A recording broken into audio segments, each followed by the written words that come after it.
شەشەمین فستیڤاڵی بازاڕی گەرمیان لە پارکی کەلار ڕێکخرا بە ماوەی 6 ڕۆژ بە سەرپەرشتی گەشتوگوزاری گەرمیان و چاودێری ئیداری گەرمیان.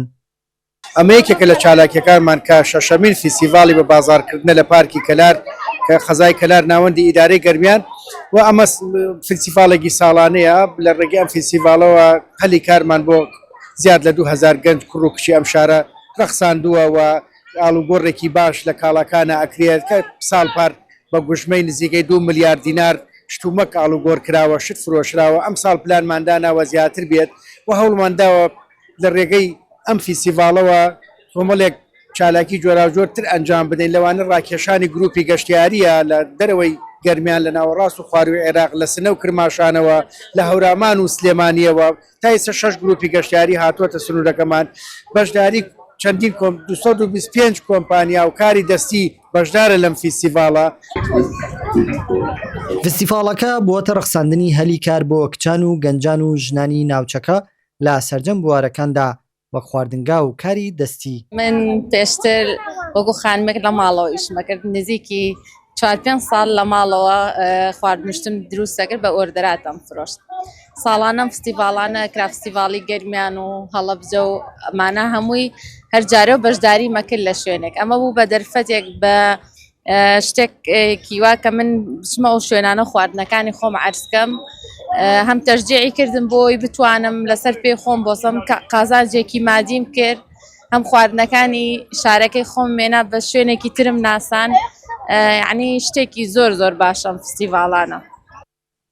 لایەنێکی تری گرنگی فستیڤاڵەکە نمایشکردنی ژیانی کۆن و ڕەشماڵی کۆنی کوردەواری بوو لە فستیڤاڵەکەدا. ئەمە دووەم جارە ئێمە بەشدار بین لەم فستیڤاڵی کەلار. هەموو هەدەفەکەمان ئەوەیە ئەم کەلەپورە کە کەلەپوری باوباپیرانی ئێمە بووە کاتی خۆی بەکاریان هێناوە. لێرە عەرز دەکەین بۆ گەنجەکانمان کە بزانن کاتی خۆی چۆن ئەم کەرەسانە بەکاری هێناوە بۆی گەنجەکانمان قەدری ئەمڕۆ بگرن. فستیڤاڵێ زۆر خۆشە، کەلەپوریە، ئەم ڕەشدەوارە هە زۆر خۆشە.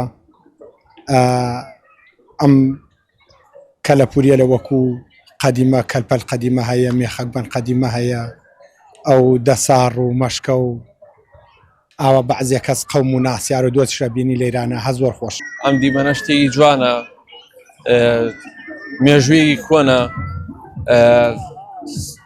فستیڤاڵەکە هەمووی گەڕاوم بەڕاستی ئەم دیمەنە دیمەنێکی باوباپیرانمان ئەخاتە فکرمان، یادگاری کۆنە.